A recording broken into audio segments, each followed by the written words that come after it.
Hello students, कैसे हैं? सब बढ़िया।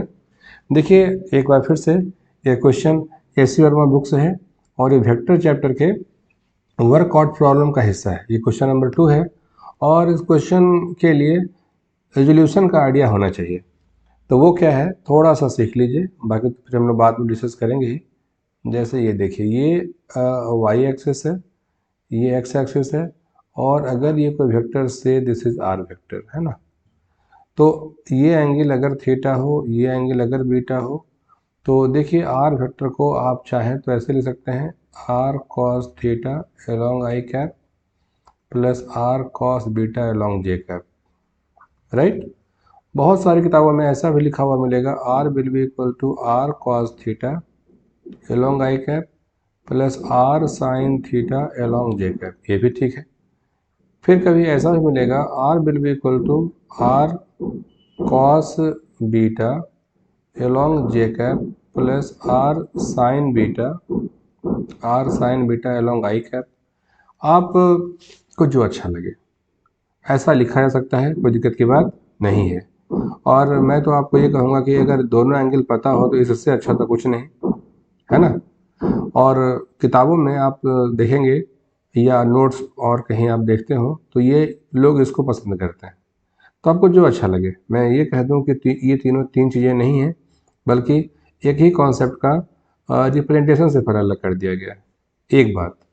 दूसरी बात ये कि जैसे मान के चलिए कि कोई दूसरा वेक्टर है इस तरह से, जैसे से ये वाई एक्सिस है, ये एक्स एक्सिस है, और इसमें से कोई हमारे पास वेक्टर है इस तरह से, जैसे आप इसको बोल सकते हैं से, जैसे दिस इज एस वेक्टर, ऐसे मान लेते हैं, ठीक।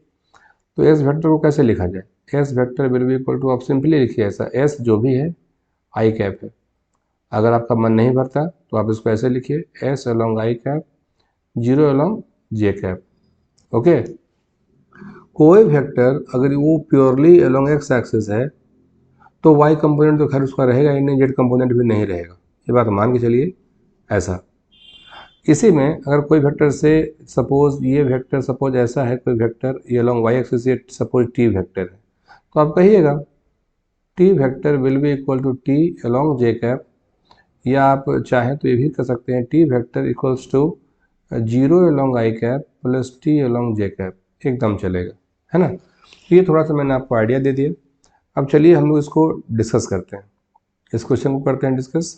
इसमें क्या था, फाइंड द रिजल्टेंट। ये देखिए, रिजल्टेंट की तलाश है। रिजल्टेंट का मतलब उसका साफ है कि अगर ये वेक्टर सपोज ये ओ है, ये ए है, ये बी है और ये सी है, तो रिजल्टेंट वर्ड का मतलब ये हुआ, रिजल्टेंट वर्ड का मतलब ये हुआ कि O A vector plus A B vector plus B C vector, है ना, ये हो गया O A plus A B plus B C, resultant यही हुआ। इसको आप चाहें तो आर वेक्टर भी कह सकते हैं, ठीक। तो उसके लिए सबसे पहले हमें ओ ए वेक्टर की तलाश है। लिखेंगे हम लोग ओ ए वेक्टर, कैसे लिखेंगे? आपके सामने मैंने थ्योरी लिखा है। सिर्फ थीटा से मतलब है, सपोज सिर्फ 37 डिग्री से मतलब है, तो हम लोग कहेंगे कि आर कॉस थीटा अलोंग आई cap, R sine theta along जे कैप। तो O A vector will be equal to O A cos 37 degree along I cap plus O A sine 37 degree along J cap, है ना। ओ ए की value कितनी है? ये है 5।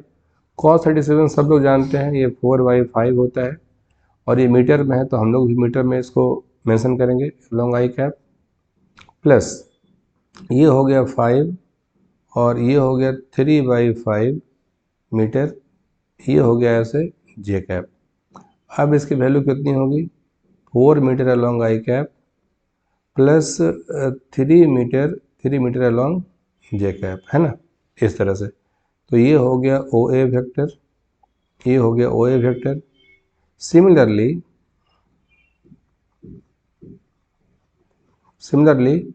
ओ B A B vector, आइए A B vector के बारे में क्या कहा जाए, मैंने सिखाया। ये वेक्टर देखिए प्योरली एक्स में है, इसके जैसा, एस के जैसा।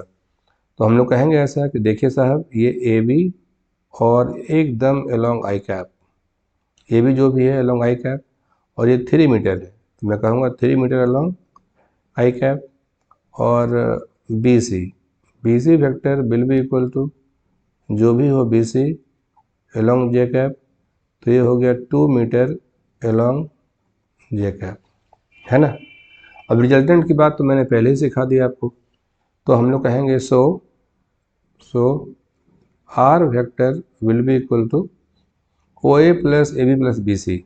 आइए, तो ये हो जाएगा 4 metre along I cap plus 3 metre along J cap plus 3 metre along I cap plus 2 metre along J cap, ऐसा है ना। और आई को आई के साथ, तो 7 metre along I cap plus 5 metre along J cap, ये हो गया आर वेक्टर। तो रिजल्टेंट की बात हो गई। अब इसका मैग्नीट्यूड, तो ये हो गया magnitude of r vector under root 7 square plus 5 square, ये मीटर में, ये हो गया 49 प्लस 25 मीटर में। और आर वेक्टर की वैल्यू को सिंपली आर कहेंगे,